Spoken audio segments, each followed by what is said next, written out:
starting off high. So we can get I a two fools agree on that one. Oh, by the way, look, we got the wide shot. there was you had accountability. Now what I can Now all you need is a podcast and a YouTube channel. no, not even. Where give me the money. Show me the money.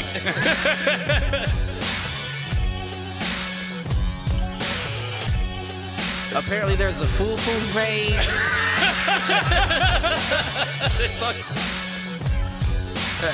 Shoot the J. Shoot it.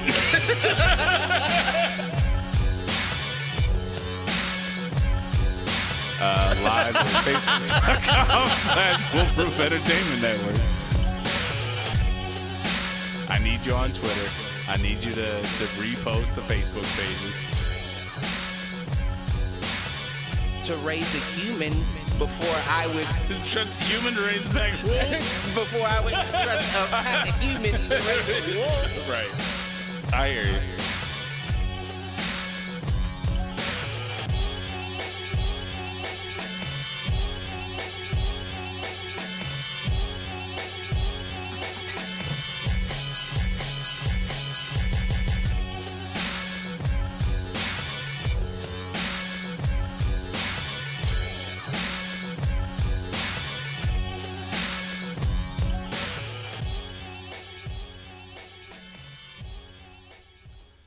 What's going on? What up?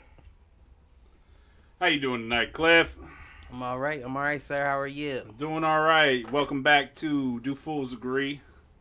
I am your host, Michael Reggie, here with my main man, Clifford Jennings. Yo, I don't know, man. We've been talking a little bit throughout the week, and not a lot of organic news going on. So I don't know what we're going to talk about tonight. Maybe we do our usual thing, start off with a little bit of inadvertent thoughts, and just see where it goes. That's all we can do. That's all. I mean, if you really want to, we can get into the coronavirus again and talk a little bit about that, and you know. I'm sure we'll get there. I'm sure we will. I didn't write that down. Oh, that's on your notes? Yeah, I wrote that down. Well, that's good. Just wrote it though. Just wrote it down. It's there. To be honest, I don't even think I put virus. I think I just put corona. Just corona? You sure you just didn't want a beer? That might have been it, actually. Oh man. Inadvertent thoughts though. What you got? You got something? I don't have a ton this week, man. Most of my stuff has just been like work related, and I am I'm tired, man. Work's been rough. Shit. I'm convinced. I feel like I am a mosquito. A mosquito? On the neck of corporate America. Okay. And I can feel that. Smacking at me, but they can't quite knock me off. They can't quite do it. They can't quite get rid of me. They keep trying, though. I don't know. They're trying on a weekly basis. That's actually what makes it interesting at this point. Let's see how you knock me off. That's what makes it interesting. And then I fly away, and I'll bite you again. As long as that paycheck keeps coming, I'll bite you again. I mean, yeah, there's been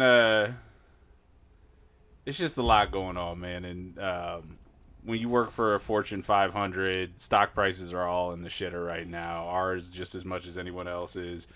We've got people that we work with going out of business. Like we work with VS and Victoria's Secret and them. Are they going out of business? They just sold to a private equity firm. Okay. And so I'm sitting here, and it was funny because this was my inadvertent thought of the week. I was like, you know, VS has been under fire for a while now. Have they? They have, and I think it's because, unlike a lot of other females ain't buying panties anymore. It's not that they aren't buying them; it's the whole. Them? Well, no, it's the whole. VS is still very much about propagating kind of the ideal woman is a 120 pound, 110 pound supermodel, right? Make some big girl clothes. They ain't got big girl clothes. But that's the thing, is that they haven't caught up to the game in that perspective, and the times have changed. Right? Like, and the thing was, is here's where my inadvertent thought comes in is, I was thinking about what's the difference between Victoria's Secret and Barbie, right? Like they both kind of start with that ideal image or what the media for a long time propagated as an ideal image for a woman. Right. And Barbie, on the other hand, has kind of adapted and changed and evolved with the times, and VS never did. They definitely have. Like, VS is still propagating you have to be an angel, really, to wear those clothes. And, first of all, you don't. It's not that they don't make sizes for thicker women. Right. But that's not. But you don't see any of that in their advertising. Their advertising is still very, like, 1990s what about sexy old girl, chic. though? What do you mean? Excuse me. What about that Hispanic girl? Isn't she? Well, I think that's. But she's not even. But that's plus size. No, but that's what they're advertising her as is plus size, and that's where I'm like, you just don't. They just haven't changed with the times. Right. And on top of that, they are still, and on top of that, they've been hit with a bunch of Me Too type shit, like just bad corporate culture in terms These angels of Me Too and dudes. Yeah, basically about the whole. Basically, top-down leadership there. They say it's a very misogynistic, very angry kind of... Yeah. And so, you look at that, and then you look at somebody like... Or you look at Mattel and Barbie, and like, guess what? They now have Barbies of all different shapes, sizes, colors. Barbie was probably one of the first kind of mainstream toys that had different colored dolls. Right. And so, like, it's just funny to kind of look at the companies that have learned from... for lack of a better term, woke culture, and the ones that haven't. Barbie had a black friend back in the day. That's what I'm saying. Like, even back then, she did. Right. Like, even when we were growing up, there were black Barbies or whatever the case was. So that's where I'm like, I just find it interesting that there are some companies that have been able to get with it, and there are some that are still propagating unrealistic standards and that kind of thing. And it's like, if you haven't learned that consumers today, that ideal image doesn't work anymore. Like, people want to feel like they can relate to it and connect to it and see themselves in the advertising or whatever. Now, I may not be able to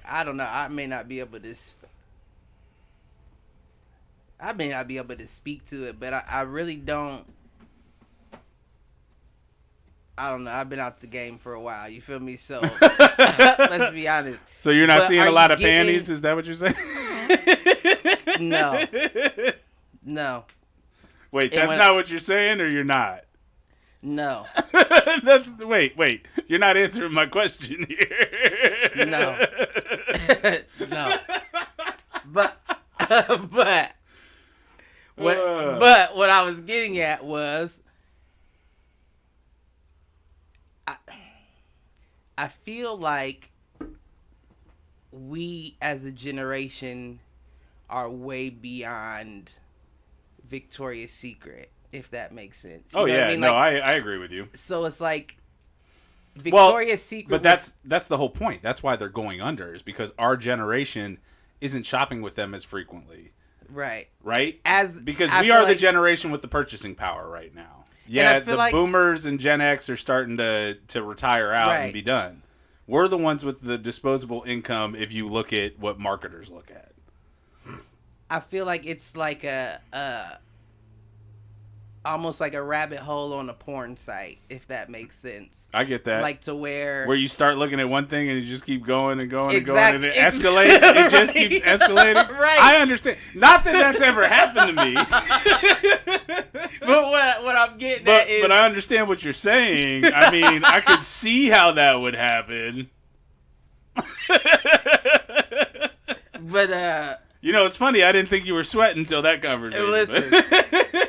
I peeled the orange earlier today. Right. Jumping rope in the attic? Nah, I peeled an orange about an hour ago. But what I was saying, though, is I feel like Victoria's Secret makes undergarments. True. Like, yes, that was sexy back in the day. Right. You know what I mean? In the 90s, 80s. Now, we've gone down the rabbit hole. Like, people are into some crazier stuff than just your corsets and I hear what panties. you're saying. What I will say as a married man, I know that when she comes to bed wearing some sexy lingerie versus her flannel pants and a long sleeve T-shirt or sweatshirt, right? I know some shit's about to go down. Right.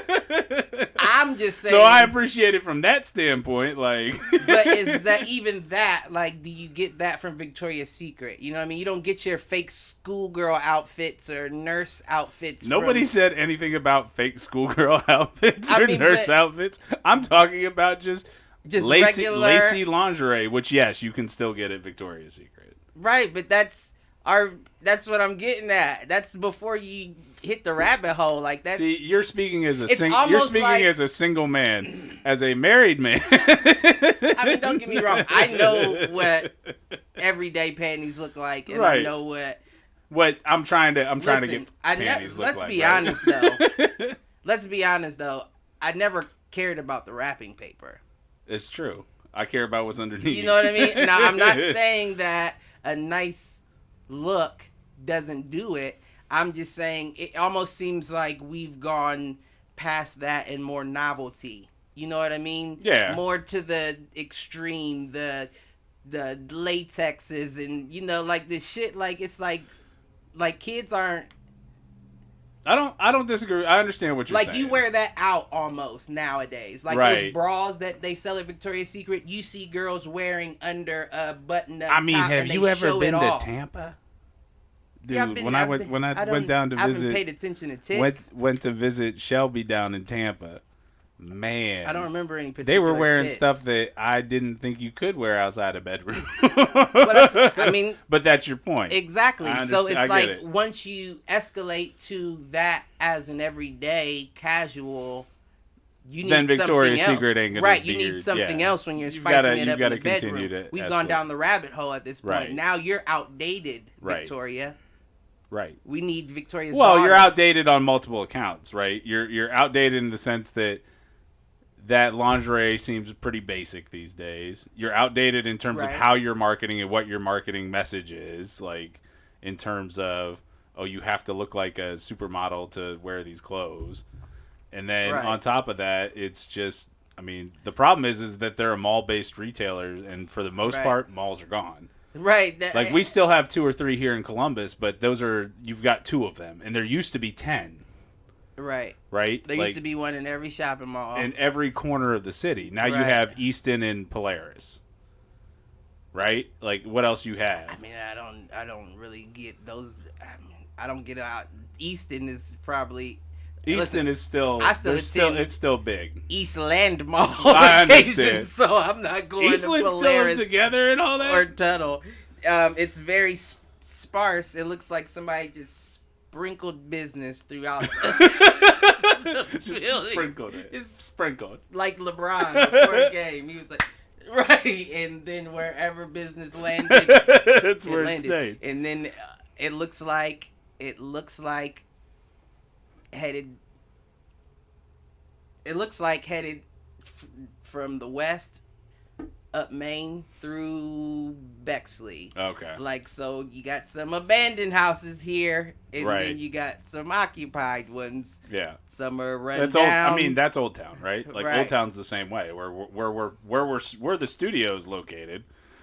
This is where we've got, houses that are selling for $350,000, $400,000, and then a comparable house in terms of square footage, bedrooms, bathrooms, that has been run down is selling for $30,000. Right. So I get that. I mean, that's the whole dream with this place. Remember when I bought this place and you were living here? Like, the whole dream was, we're gonna buy this one on foreclosure and we're gonna sell it. That's right. And we're not that far off of it these days. But man, I just also, you know me, I'm a creature of habit, man. That's how I don't want to move. That's how I am.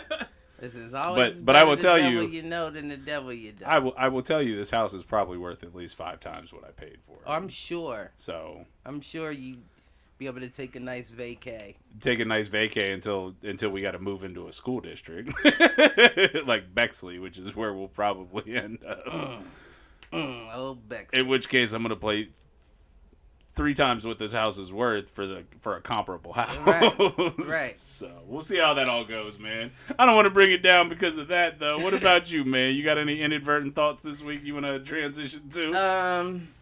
I think I have more of an inadvertent statement. An inadvertent statement? I don't know. Maybe you can help me out with this. What are you thinking? Mike Bloomberg.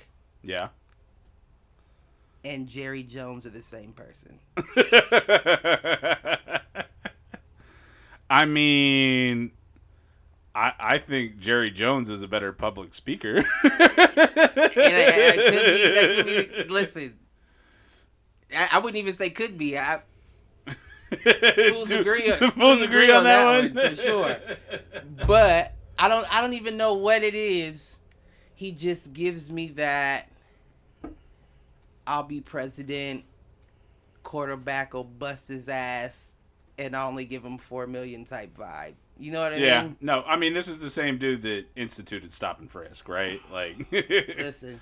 You want to talk about an NFL and then owner. wants credit for right. for taking for it back, taking it for back. rolling it back. Like, right, well, right. Hey, blacks. Now, I mean, depending on who you talk to, though, or who you listen to, and the only reason I'm saying this is because I got it from Charlemagne on The Brilliant Idiots, and I haven't looked at his proposals or his policies or anything, but he actually has an agenda for Black America in terms of what he wants to do for Black folk in this country. So I don't care to hear it. Why? Why don't you? Well, I mean, I know how you feel about politics in general, but right, I don't care to hear it. And if I am, you already know who it is. I'm rocking with Uncle Bernie. Feel That's right. The burn, Feel the burn, baby. baby. What are you talking about? That's all I need to know. One time. Oh no. This is atrocious. We have to keep going. Go forward. Medicaid for all.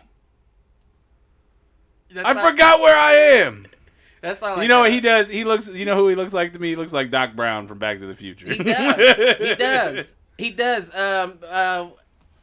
What did your boy? You said Brilliant Idiots. They said Charlemagne said that he should have Larry David. Yeah, right. He should have Larry David fill in for him until they're ready for the real election.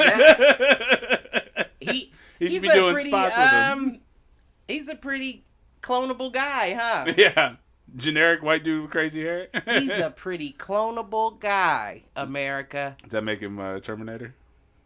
I don't know if he's a Terminator, but I'm just saying, if Bernie pops out one day and he has a little bit more vigor, hair standing a little bit more on end, you better cut him. Cut him like a Carnegie. That's what they were saying about. That's what Charlemagne and Schultz were saying about Biden, is that he's just an android.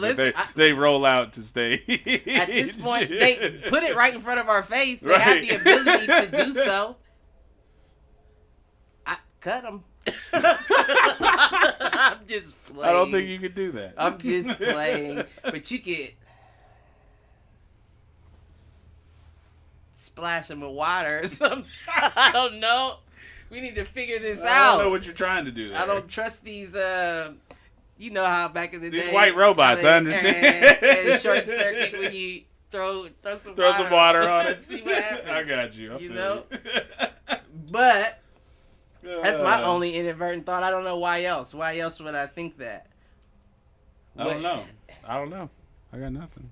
It just popped in my head one day, and I was like, it has to be. It just has to be. Has to be this. They're the same person.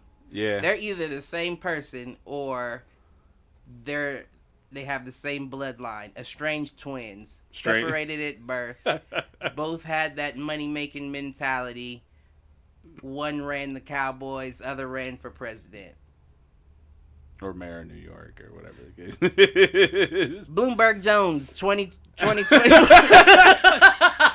Ooh, you want to see a bad time for black folk.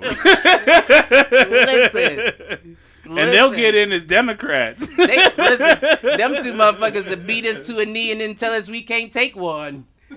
Don't trust you are them not bastards. Wrong there. Listen, you are not wrong, man. But that was my only inadvertent thought of the week.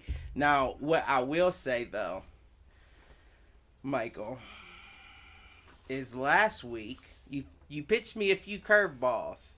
Yeah, and you shat on them. No, I let them go by. I let them go by.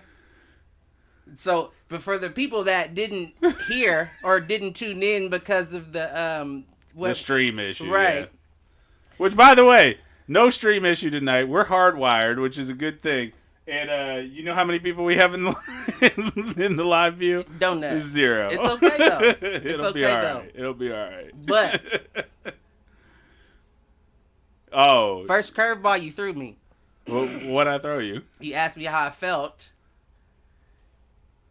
about your story with your son's kiss. Oh yeah. 4-year-old intimacy. That was a curveball. There's no right answer to that. No, there was no right answer. I don't think I asked you how you felt about it. It was just my inadvertent thought of the week, or like what happened in my life this week. Okay, maybe touche. That might be the case. That was the case. I can guarantee you. I feel like there's a curveball in there somewhere. Second, you asked me about 157 pounds of an illegal substance. And how I felt about that. Well, again, what was in the news that week? Curveball. This is our Whether shit. it came from Michael or CNN, curveball. I don't think it came from CNN, but I hear you. Lastly, Hidden Figures was highbrow. I didn't know what highbrow was at the time, so I didn't swing. That's fair. Oh, I got time today. No, but it fits. One of the women that inspired Hidden Figures died this week. Did she? It's kind of big. She was 101. She helped land people on the moon. R.I.P. I am mathematician. I'm blanking on the name. I think I saw that post actually. Now that you say that, I do think I saw that. Well, isn't that ironic? Yeah, it's interesting that it came up organically in conversation last week.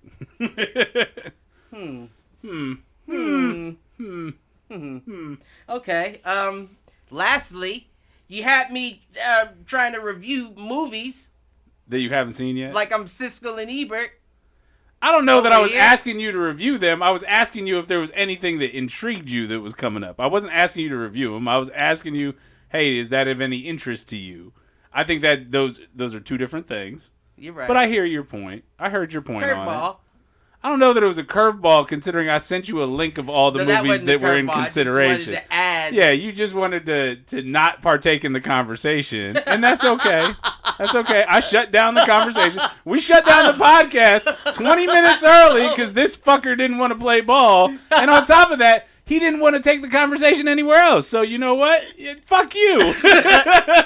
R.I.P. movie segment. I love you too, sir. All right, two fools can agree on that. Agree to love. And we will still talk about movies every once in a while. Oh no, definitely. But to Cliff's point, we will wait until we've seen them, or one of us has seen them, to discuss it. And I can't guarantee I'm not gonna R.I.P. people. And that's okay. It's just when you do it for the 30th time in a row, it's not funny anymore. It's not funny anymore. It's not funny anymore. It's just not. It's not. PH with a PH. Rest in filmography. I'm not killing these people. R.I.P. your movie career. See, but that's the thing. You're not R.I.P.ing their movie career. Oh, we can cancel motherfuckers nowadays. You didn't think? You can't. I can't. We need viewers. Ladies and gentlemen. Do Fools Agree? Every Friday at 9:15 Eastern Standard Time. Tune in. We're trying to cancel some sons of bitches. And if you want to help us out, check us out at foolproof.live on the interwebs. Give us a donation and all that good shit. Still haven't memorized all that, but I'll get there. I promise you. Have you liked the Foolproof Entertainment Network Facebook page yet, Mr. Jennings? I don't think so. Okay, let me write that down. Is that another curve? Are you going to come back at me next week and say, "Oh, you threw me another curveball"? I'm gonna have a curve one for you. We're gonna have a curveball next week. So letting y'all know now. Next week we are not going live until 10, maybe 10:30 on Friday night. My wife and I are heading to Eliza Schlesinger's stand up here in town. It's a 7:00 show. Should only be about 2 hours, so we'll be on after that, but. Want to give folks a quick heads up while Mr. Jennings is taking notes over here. So next Friday, March 7th, 6th or 7th? 6th. Next Friday, baby. March 6th, and we'll be going live a little bit later. So, and we will have a special guest next week. We will from Bison Botanics, and hopefully with some hot sauce. Hot sauce in my bag, swag. Frank's with a PH. Listen, and some CBD. Listen, but curveballs were thrown. You almost beamed me with a few of them. I don't think so, but if you say so. What Mike has to understand is that we're live when we do this. So when I give him like a rundown of 4 or 5 topics on Wednesday before the show, he's gonna act like they're curveball. He's trying to divert your attention from the facts here. The facts are, Mike is a pistol, and I'm a machine gun. Okay. I have to monitor. I'm a shotgun, first of all. I can see that. I can agree with that. We can get some agreement. We can agree on that. About a 12, 18, 20 games, too, motherfucker. But you would know something about that, wouldn't you? How's that one for a curveball? Like I was saying. Like I was saying, shout out to Face. I am a machine gun. I have to watch what comes out my mouth on a regular. This shit's happening. Do you? Not a lot, but I mean, what? There's a slight filter. It's who has more to lose by being ridiculous on this show? Oh, let's be honest. I just don't give a fuck. Right. So why hold back? I don't give a fuck. I do, because unfortunately, being a coach, that means, I got to watch at least somewhat of what I say. I get it. You do it with the kids. Fuck them bastards. That's how I feel about it. Y'all ain't gonna be shit just like y'all's daddies. I'm just playing. Damn. I'm just playing. I'm just playing, but you've heard it before. Now, that was the last place I was at where the kids heard all that shit before. These ones been told how special they are. So. Right. That could be. And they're not bad. I got 2 right now that could do some things if they get their ass in the weight room. You know what's funny, though? Without divulging any of your information, you've had the full spectrum.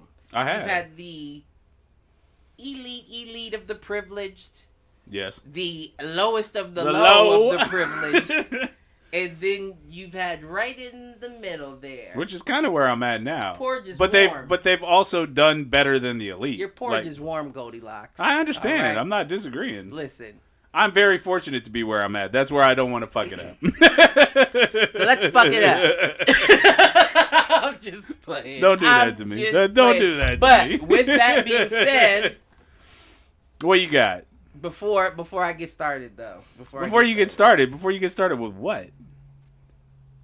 Because I'm about to start pitching at you. Oh, are you? You gonna start? I'm about to start pitching at you. Me? Like you're a Houston Astros batter. What? After you just cheated in the World Series. It just got the signals. Listen. See, but that would mean I'd know what questions are coming. I don't. You better ask a coach to grab a trash can. Right, that's what I've been trying to do. Why do you think I've been hitting you up all week? Speaking of the Houston Astros, do you know that the Vegas odds are 83.5? That they're going to win it again? Wait. 83.5 times Houston Astro players get beamed by pitchers. You can bet under in Vegas. Damn. Now, what's even funnier about that... Wait, is that just intentional? Right. You know what? That's a good question. Right. Or is that for the whole season? I would imagine they would factor both in. Like, you would have to figure by a month in, no one's going to give a fuck anymore. No one's going to remember. Do you think now? I don't think. We get over that shit pretty quickly. But you got to think, you took a bonus away from me. I could have got a bonus. You got to think of the people that got knocked out of the playoffs. I didn't even get a playoff bonus because you cheated against me and knocked me out of there. than the people That's that could fair. have won the World Series and got that bonus. But you cheated against me, and I didn't get to get that. You're taking That's food fair. out of my That's mouth fair. at this point. I hear you. Which is gonna come to one of my questions here. But what's even funnier about that 83.5 number is, as of February 27th, 5 out of 7 of the Houston Astros starters from last year that came back have already been beamed by intentional pitches. In the preseason or what? Preseason. We're still in the spring right now. Right. Already, 5 out of 7 have been hit with pitches. Now, my question is, who are they getting hit by? Their own teammates? oh no, they're playing other people. All right. But the question is, that 83.5, does that include preseason? Right. Or is that regular Does that count season towards the over if they go over that because of the preseason? Okay. Because that's a big question. I mean, you would think it would just have to be the regular season. Right? I'm now that I'm speaking it in my head. It almost has to be. Right, I would imagine so as well. I would imagine though, if you see that number, if you see an exorbitant amount of those in the first, I don't know, the first couple of weeks, like they're going to shut it down. The league will shut it down. The league will have to. I don't think so. You don't think so? You don't think it's a player safety issue? No, I think they're using it as marketing entertainment. gimmick. Right. Because it makes you want to, like, I looked up the Houston Astros today. Right. To see if they had a game. Done that before? Yeah. And to see if anybody got hit. I hear you. All right. And let's be honest, this was one of my questions. How do you feel about that? Do you feel like they deserve it? See, me, I'm a. In terms of, do they deserve to be beamed by pitches? Fuck yeah, why not? Like, to your point, I mean, fools agree. You know, you're you're a bunch of cheaters. Like, right? Fools agree. Deal with the consequences. Exactly, that comes with the territory, is what I imagine. Right. No, completely agree. And you still have what? 20-odd yards to move your head out the way. You better get some reflexes. Right. Get in the gym, train with Floyd, do something. But you're getting paid a whole lot of money. I'm trying to see you get hit in the head with a fucking ball. Right. NASCAR drivers are risking it every fucking turn at 250, and you're worried about a 95-mile-per-hour fastball. They might as well swing with their head from now on, and I bet you the ratings would go up even higher. I don't disagree. That's all I'm saying there. But it's going to be interesting to see how the rest of the season plays out. Tune in. We'll see if they get to that 83.5. So we gotta make sure that becomes an ongoing segment throughout the season as we do we do check-ins, like not every show, but like once a month. For sure. Where are we tracking, Cliff? Where are we at? Well, they just got to 73. Right. And it's only June. Listen, they just played. I looked it up today. I did find out, to the MLB's credit, marketing geniuses, they won 6-4 over the Marlins.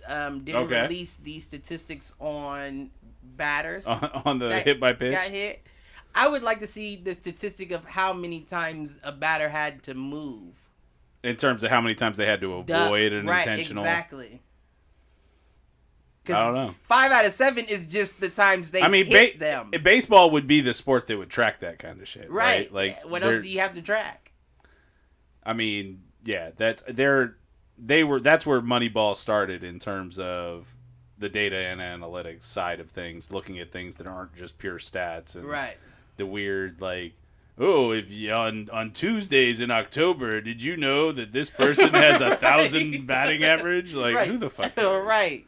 You start getting into that minuscule shit, and it's just like, man, I don't give a fuck. But you gotta give them credit, though. We're talking about a marketing genius from that aspect. It's the only year-round sport there is.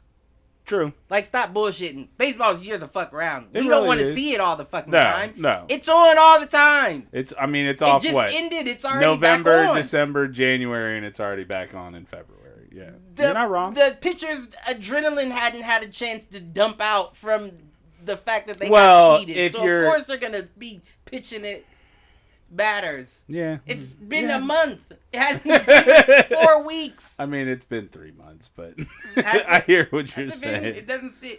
The World Series wraps up in October, doesn't it? So November, Does it? December, January, February. I thought it went. That might be about right. Listen, I feel like it's the end of September, early October, or mid Baseball October. guy. I played that 1 year with you. That's true. That was fun. I enjoyed it. Thorny was the coach, right? Was he? Yeah. Was he? Our 7th and 8th. R.I.P. Yeah. A real one. True. R.I.P. Yeah, that's crazy. Right? You know? What are you going to do? Right. Well, speaking of the Astros. Oh, so what do you got? First curveball. That was the first curveball, right? Oh, no. You said that was the first one. We didn't even start the game yet. I'm going to throw you a curveball. What do you think about this Carolina Zamboni driver? They got called up to goal. Did you hear about this? No. There was a Zamboni driver for the Carolina NHL team. He was a Zamboni driver for their minor league team, I think. And he got called up as an emergency replacement goalie. Invincible. And he won 6-3 That's was the final score. Invincible. That's right. Mark Wahlberg. That's a 42-year-old Zamboni driver. That's Mark Wahlberg. Got called up. That was amazing. It was amazing. Old over-the-hill bartender you didn't hear about tries this? out for the Eagles. Dude. Yeah, no. Wasn't it the Eagles? Yeah. Invincible? Yeah. What sport would like what sport would you get called up for? Curling. Shit, I don't know. I'm old. I might be able to get through one game. My knees are bad. I'm sure I could still play baseball pretty adequately. I'm still pretty quick. It's just a matter of how sore am I going to be the after. next. Well, that's my whole thing. And that's why baseball. I can play anything for an hour or two. Right. I could get back on a football field if you're talking like XFL or Arena League. Like, I could do it. Not saying I would be anything above serviceable.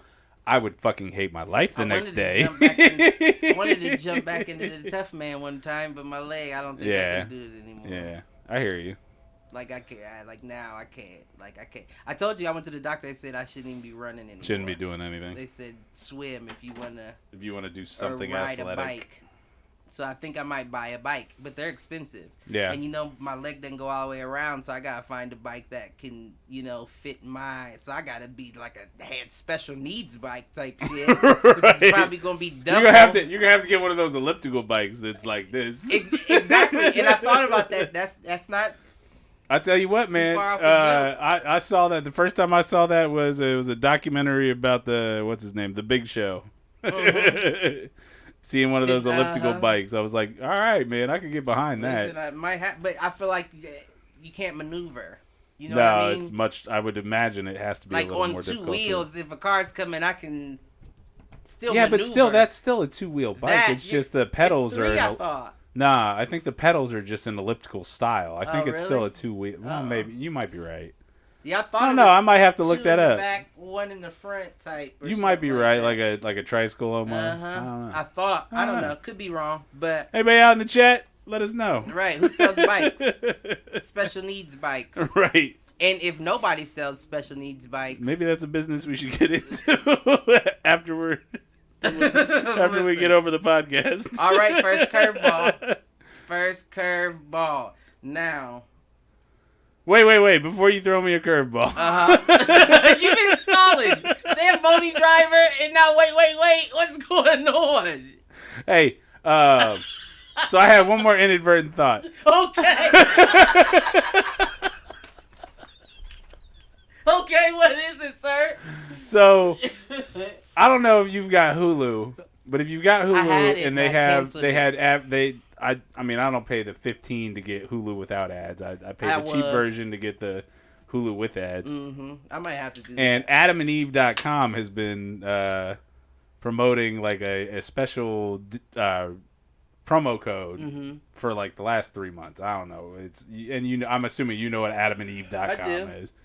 And so I did it. I signed up, got the free gift, got the 50% off, whatever. Something to spice something up. Right. And let me tell you, these motherfuckers send me 3 emails a day.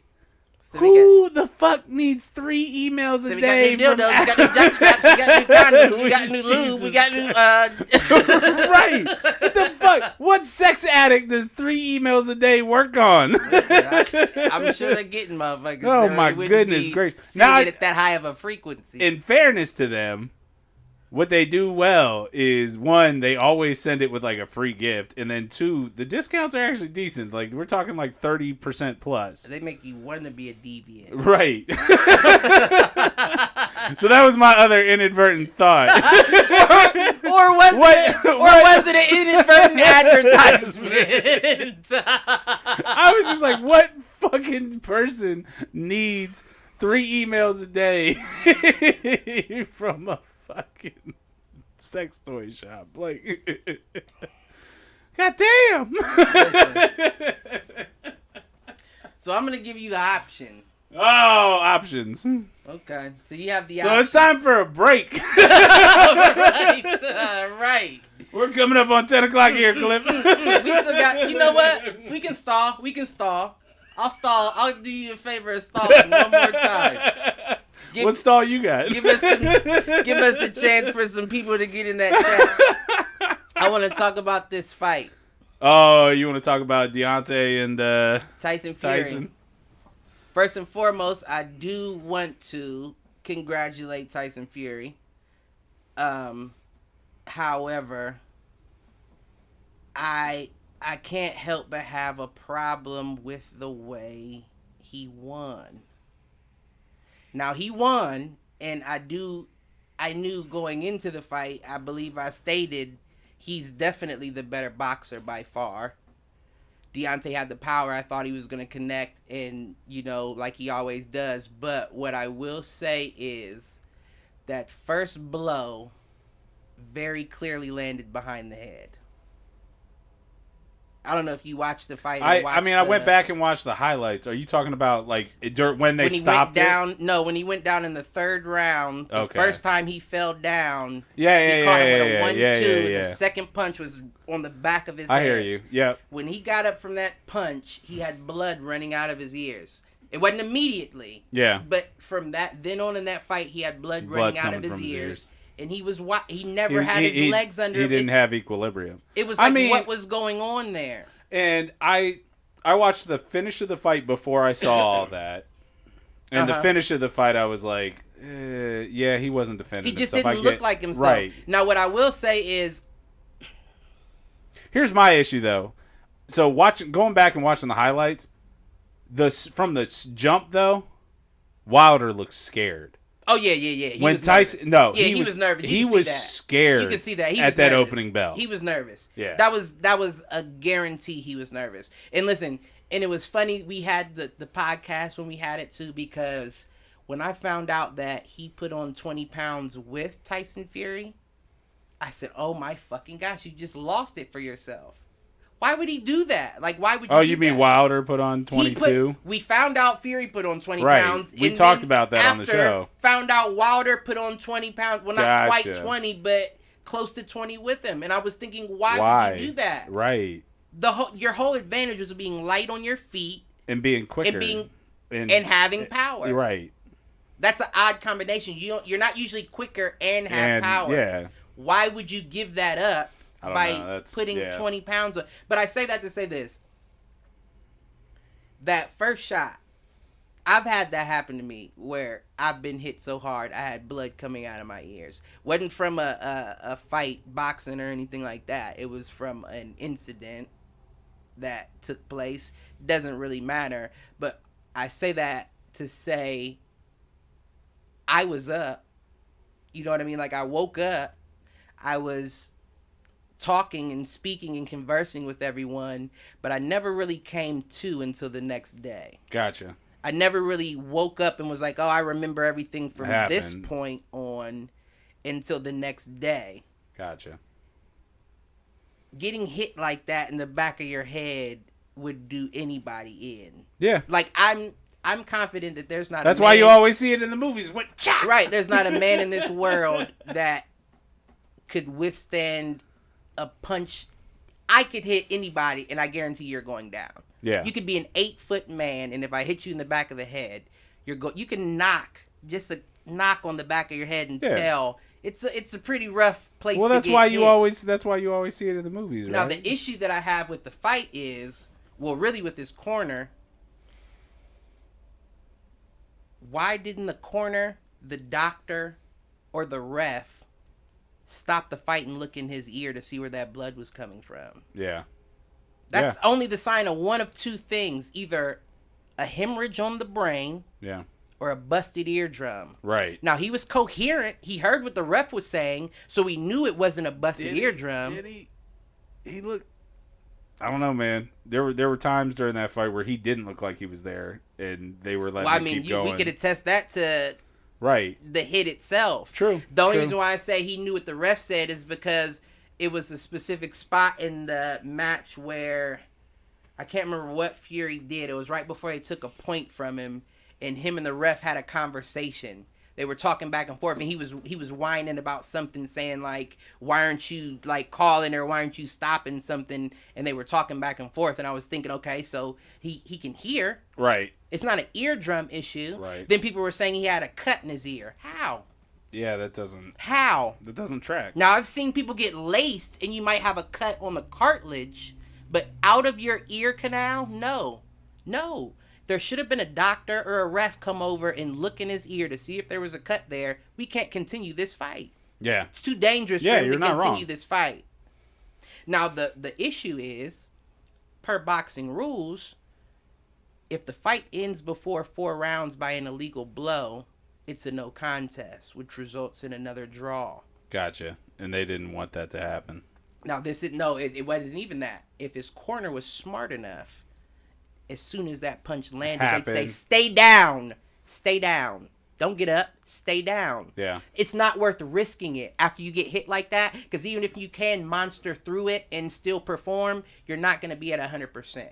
Stay down. Right. There's no point in getting up, bro. They're going to end it off a no contest. No contest, because you'll have your blow. Third fight. Did they recognize it as an illegal blow? No, they wouldn't have. But if he'd have stayed down and they would have watched the replay. Okay. Now are they allowed? There's a shot that they wouldn't. There's a chance that they'd be like, no, it just stands as a knockout. Right. But it's so clear. Like, there's even a clip. I could probably put the link up or something like that where you can see it.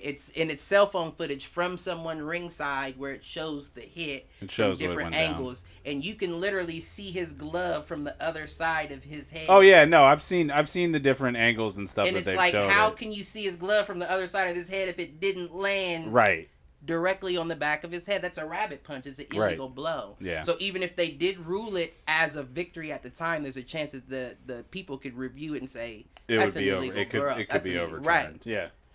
The fact that nobody had it was like nobody had his best interest at heart. It was like people just wanted to see what happened. Well, people have turned on him so quick online. Like, god damn. And don't get me wrong, I feel the same way about Wilder as I feel about Mayweather. I feel like people, I don't want to take any respect away from him, because I do like him. Yeah. Not quite a fan, but I will say people like that ruin the sport. Because young kids watch and they think, I don't have to work on my skills. I don't have to work on all this if I can just knock somebody out with one punch. Gotcha. And then you end up having a tough man competition. Right. Where people are just swinging for the fences and seeing which one's going to fall first. That's not boxing. No. Boxing is the sweet science. It's supposed to look choreographed. It should look like a dance out there when you're doing it right. And when you have two big ogres swinging for the fences, that's not it. Yeah. See this in West Virginia. Right. In fact, I've got a former player who is doing amateur fights out in West Virginia. That's the best place to go. He was one of my defensive linemen back at the elite It's not school. The best place to go, but it's a good place to go for amateur fights. And man, he's a ripped dude. He doing his thing? Yeah, man. That's what's up. And I'm glad to hear that. Physical. Cheers to you. Cheers to you, my brethren. Gabe, you know who you are. Good Cheers shit. to Gabe. But yeah, I just feel like nobody had his interest at heart. Nobody was looking out for him. Everybody wanted to see the big bad wolf go down, is what it was, and I mean, what you on the top? It wasn't. There's only one play. There only one way to go. But wasn't Fury as well? Like, if you want to be Fury though it's still the comeback story, right? Like, right. That's why he dealt with everything that he did. Like, he can be the comeback story and blah blah. I kind of think, if I'm being honest, I kind of think Deontay's story is more noble. I hear you. Like, his story is more noble. The guy that just joined the gym to be a journeyman fighter to pay off his daughter's medical bills with spina bifida. Ends up becoming world champ. Yeah, I mean, but that's the problem. Once you reach the top, there's only one way to go, man. Yeah, you're right. Unless you're willing to walk out on top, and very few people in any profession, any sport, have ever done that effectively. The bottom line of this specific situation is, as long as Tyson Fury's there, he's not going to get his belt back unless, and this is a big unless, because I'm a firm advocate of, he's 34 years old. You've been boxing since 19, I believe. Once you've been practicing bad habits for that long, right? They're too hard to break. You can't break them in a year. Yeah. How are you gonna break those habits fast enough to get back in the ring with that? I mean, it's the same. It's the same reason why, like, I will gladly take a kid who's never played football as a freshman. He's a raw piece of clay. He doesn't have any bad habits that he learned from shitty coaches in the middle school and pee-wee leagues and all that. And once again, I don't want to take anything from the guy. He deserves all the respect. I almost give him more respect now. Even though he's lost, even because there was, even though he made that excuse. Did you hear the excuse? The 40-pound costume. Oh yeah, I did hear about that. Listen, give me a fucking break, something. Dude. If that's disrespectful to your trainers, right? Because if carrying a 40-pound weight. Your trainers work your 100 legs feet down the ramp on purpose. Right. On purpose, you run miles, you do calisthenics, you do cardio, then you get in the ring. Right. So you're tired, so your legs are worn. Absolutely. Before you even do your rounds. So you mean to tell me that 40 pounds for 5-minute walk you took, wore your legs out to where you look like that? Right. No, what happened was you're speaking to a concussed man. Right. No doubt. And let's be honest. And again, to your point, who the fuck's looking out for him to keep him off a microphone at that point? And I mean, you kind of have to. They want to know what you got to say. Somebody could have been like, listen, he's not in a position We're not doing to speak that right now. We're not having that conversation. But it might have been a part of the contract, especially as the loser. It might have been a part of the contract. You can definitely not say shit. I don't know. Now, he could have kept it short, but let's be honest as well.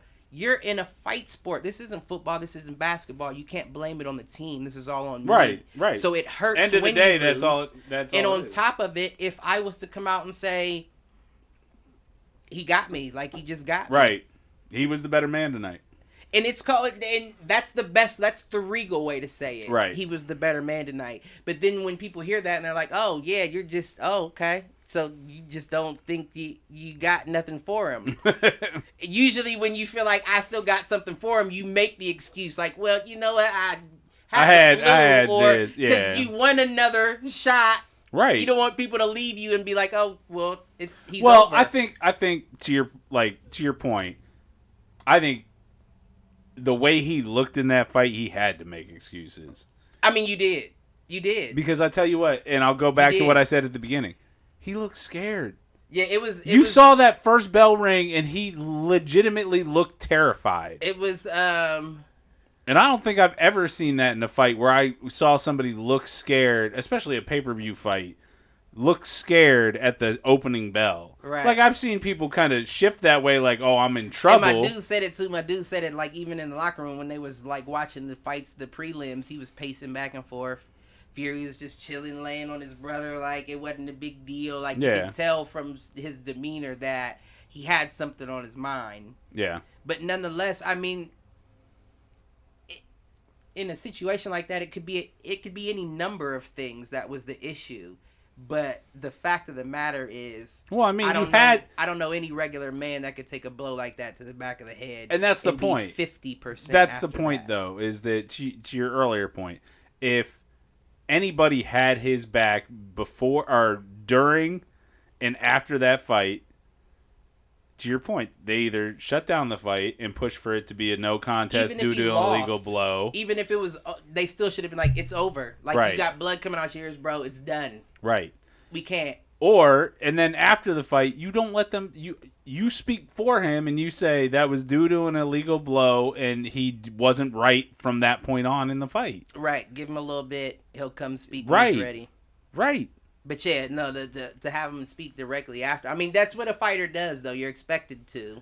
Really? I know they always seem to talk to the winners afterwards. I don't really remember. They usually go to... And maybe I'm thinking of the UFC. And it's a championship fight, too, so they want you to bask in your...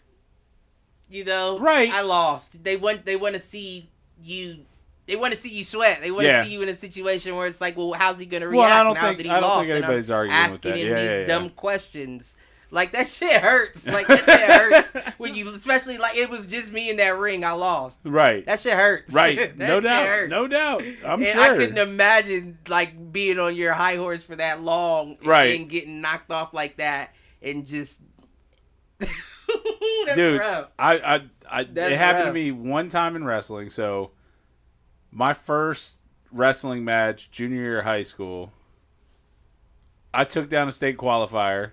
And they got pinned like 15 seconds later because I didn't know what the fuck I was doing. Right. To your point, when you know someone just beats you and breaks your will. And people watched it and saw it and there was nothing you I had do. somebody throw in a power half, which is where they lock in the legs. Basically put you in a leg scissor like around your midsection. Uh-huh. I had somebody squeeze the life out of me before. And there is nothing more disheartening, heartbreaking than being, just you know, feeling. A 17-year-old who is probably, you know, like at that point I'd already been like an all-district football player, and I came up against somebody that literally squeezed the life out of me on the mat, and I was done. I know the feeling, and it's heartbreaking. But with that being said, though, every time that shit like that does happen, I feel like it's always because of you. Yeah. It's a mistake you made, whether it wasn't training hard enough, whether it wasn't taking the other person serious, whether it was... So that's why I'm saying he has to go at it again. Well, when you get to that level, absolutely. I mean, in my case, it was like that was an experience thing. Like, he just needed more. Right. Trust me, if you've ever wrestled, right, legit, like when people know more than you, there's not a lot you can do. Listen, and I'm sure there's some extent to that in boxing too. Yeah, and there's no some extent about it. That's the whole experience. That's the great equalizer. Right. Just learning how to relax yourself. Yeah. To catch your thoughts. Instead of going out all tense. Right, and not thinking and just swinging and next thing you know, you're gassed. Like, no, collect your thoughts. That was always my thing That was always my thing in track, being a thrower. Like, you think you gotta like tense up to like throw far. Right. No, you need to chill the fuck out and relax. Like any throwers out there, anybody that wants to throw in high school or college, you need to learn how to relax in order to access what your real connection is, what your real power is, etc. That's another thing I was talking to my dude about. And if I was Wilder's trainer, I would tell him don't even close your fist. Right. Until the 7th, 8th round. Like, just throw just them let quick, it pop. Fast punches, almost like you're just flicking at him. Yeah. Just connect. Get him frustrated. Get him caught. Then when he slows down, like what I do to my kids, just a little quick snap. Right. Just fling them bitches. Just let them know how quick you are. Let them know to watch out when you come close. Then when he slows down, starts gassing. Right. Ball that stone up. Let it go. And drop it across his face. Right. Sucker him in. Nobody was helping him. Nobody. But he looked. And you know what else though? Because I can't say he just looked awful. He did look awful. He only threw 2 punches the whole fight. He threw the jab and the straight. Okay. Yeah, I don't mean volume. Yeah. I was like, wait, what? I only saw the highlights, but he didn't throw a hook. He didn't throw an uppercut. He didn't throw nothing but a jab and a straight. Just a jab and a straight. But with that being said, the first 2 rounds, he landed that bitch a few times.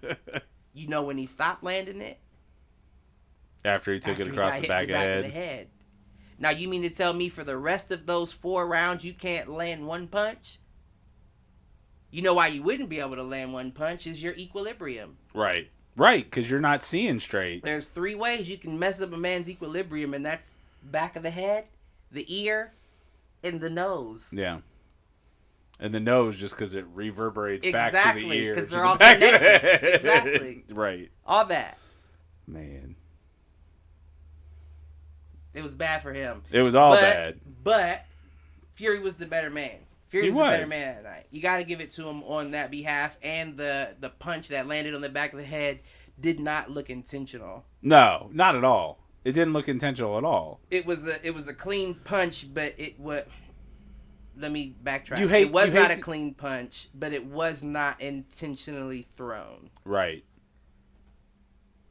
No, I know what you mean. And I think when you look at that, like, honestly, that would make a good story for... That's how they'll bill it for the third one, right? And I think they should do a third one. I heard a rumor today, at least this is hearsay between some other people that listen to boxing, is that Fury and... Fury's camp is willing to pay Wilder $50 to $100 million to not sign the rematch clause. I was about to say he's got to have a rematch clause because he's defended the belt before, right? He defended it for 5 straight years. Right. He's not gonna have it without a rematch clause. Yeah. But the only reason why he's saying that is because there's somebody in Abu Dhabi willing to pay. Well, Saudi Arabia, isn't that Abu Dhabi? Yeah, that's where they had the Joshua Ruiz fight. So same spot. Somebody's willing to pay $520 million to host it there. So that's why they're feeling like Fury's like, well, if I can pay him not to sign it, I can get a bigger payday here. Yeah. And then, because Fury doesn't strike me as somebody that doesn't want to fight the best. Right. No, he seems to be somebody that wants to take on all comers, etc. And I like that about him. I would say I'm definitely a fan of his in that regard. Joshua, I don't see being the same way. No, I feel like he's a dodger. He's the one in the UK who has the other 4 belts. Okay. And what he's been doing for the past 2 years is saying, I'll give you the fight, but it's going to be a 70-30 split or 80-20 split. And people are like, no, like, why would I accept that? Right. Like, 50-50. Yeah. If you want the fight, 50-50. So he's been turning it down. There's a lot to it, though. But that's all I want to talk about as far as that goes. And I do want to correct myself. I know I gave out some incorrect stats last week. I said Wilder's KO percentage was 91. It was 95. Ooh. And I said Fury's was only 50. It was 65. Okay. And it just went up from you weren't KO. That far off. But I did want to correct that because that was incorrect information. I don't want anybody out there with the wrong shit. Well, if they're trying to get their information from Two Fools, right, you making a mistake. That's one thing I may be a little more than a fool on. So I don't want to give out incorrect information. Well, I mean, I'm just saying, if you're gonna listen to the Two Fools, chances are you shouldn't believe half the shit we say. I can't. Two Fools agree. Can't say he's wrong. Now, the question is how you want to do this, sir. Do you want to take a break? I want to say let's take a quick break, and then we'll see if I can distract you for the rest of the show before you hit me with these questions. You won't. You won't. All right, we'll be back in just a couple minutes. A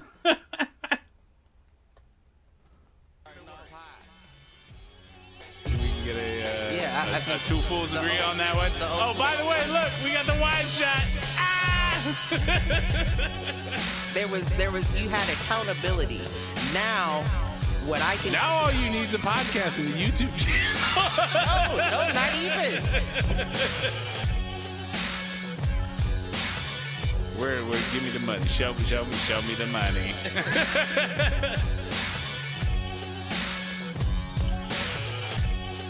Apparently there's a foo-foo page.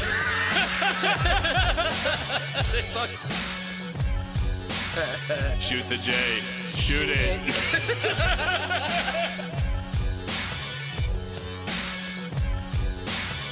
Live on Facebook.com/Foolproof Entertainment Network. I need you on Twitter. I need you to repost the Facebook pages. To raise a human before I would Trust human to raise back wolves. before I would trust a pack of humans to raise a wolf. Right. I hear you.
We back now? We are back.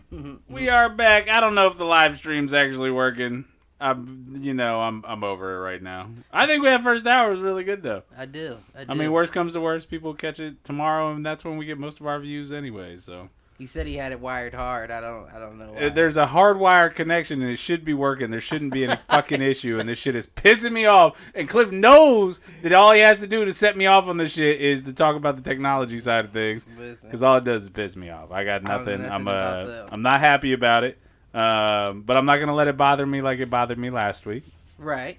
I'm just gonna move on. I think we had a really good first hour. It sucks that people could only listen to the first half hour of the first hour, which is what it looks like. That's what it looks like on YouTube. We'll see if it catches back up. But if it doesn't, people catch us on the podcast. Wherever their favorite podcasts are sold. Well, I do have to say that I'm an Apple guy myself. Me too. The Apple Me too. Or the podcast. I do have to say that you and I need to record a live read before next week's show. Live read, or maybe not next week's show, maybe the week after. Do an ad spot for Anchor FM, Anchor.fm, who is both our hosting for our podcast and our publisher. Okay. In terms of the distribution channel, they do everything for free. It's a free service, and you can monetize the podcast for free. And there's not a lot of podcast distributors out there that'll do that. So you want to check something out, check it out at Anchor, and you will start hearing our live reads for that here at the beginning of our show, starting probably next week, because we need to record that. Plus, it allows us to monetize the podcast. I mean, it's only like 15 per 100 views or 1,000 views or listens or whatever. But 15 what? $15 per 1,000, whatever. I will say that looking at the analytics, my side of the house, our channel has 250 views. Does it? So across all our videos, which means we're probably getting about 20 to 30 every week we do the show. So it's not bad. That's not bad. It's not bad. Could be better. Definitely could be better. So give us a like, give us a subscribe, give us a share. We know the most of you that are listening to us are friends or family. So do us a favor, share it for us, because our reach only goes so far, and I feel like if people listen to us, they're gonna enjoy what they hear. Right. I think in general. So share it, fuckers. Right, motherfucker. We shouldn't say that about the people we're asking to do stuff, Cliff. It seems like a bad idea. You know who you are. Oh, man. You all know right. Who you are. Let's get into this. What are we getting into here in the second hour? What can we talk about? What we got going on? Hey, there's this DARPA thing. Right. I'm sure. Yeah, forget all that. You're looking at Randy Johnson, and you're lucky I don't spit on your floor. Oh, don't spit on my floor. I'm about to pitch some heat at you right now. You going to pitch some heat? Is it going to be about Star Wars The High Republic? Oh, no. We should come back to that. Okay. Hey, next time, anybody want to come on and do a show with me, the One Fool's Opinion, we'll do a quick show about Star Wars The High Republic. I mean, I don't mind talking. Well, since you said that, I don't want to just completely dismiss your interest. Oh, since when? I thought that's all you did was dismiss my interest. No. I will not R.I.P. George Lucas. No, he's still out there. I will not do that. He's a creative. A lot of people want to see R.I.P. Kathleen Kennedy, but is that the rogue, the last rogue? Well, no, she's the current head of Lucasfilm, which is the studio behind. Oh, okay, so she's not like the actor. No. Kathleen Kennedy is she took over for George Lucas when George. So she's like Al Davis's daughter. Basically, when George sold everything to Disney, she's in charge of what was left. You know what? Nope. Because let me be 100. I think it was Al Davis's son that fucked it up before the daughter got it. Yeah, I think that's right. And I think the daughter started to turn it back around, but I think the son's it was just so bad right now. So right. I apologize, Mrs. Maiden Davis, if you're married. Didn't mean to hit you like that. But Randy Johnson, nonetheless, I'm pitching heat at you to make up for Wait, I thought you just said we were going to talk about Star Wars for a minute. That was the first curve. Oh, boo. Jason, when you're ready to replace Cliff as my co-host on this wonderful show, feel free to give me a call. There's a spot open on One Fool's Opinion.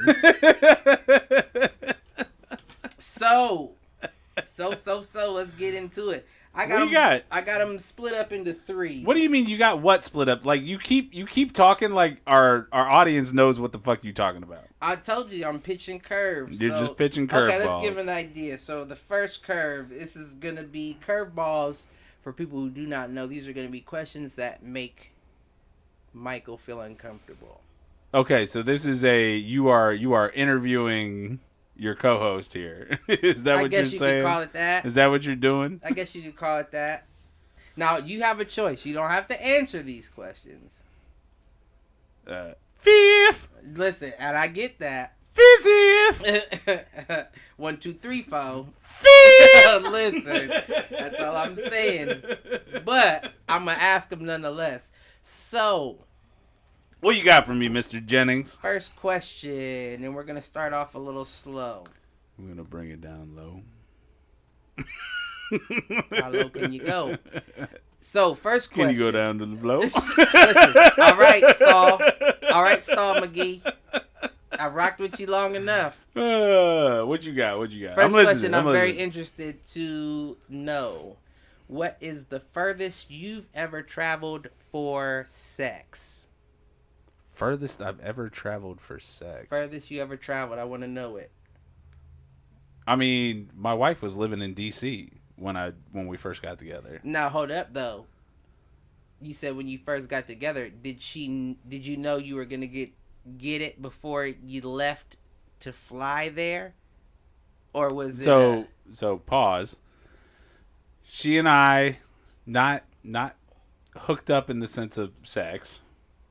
Our first time, like, where we first kind of were into each other was in Vegas. And then she drove from D.C., where she was living, to Columbus for me. Oh, yeah. And then I drove to D.C. a couple times and flew a couple times. You had to return the favor. See, I did. You always have to return the favor, otherwise you just look selfish. Now, that was so I wouldn't say it was expressly for the purpose of sex, but right.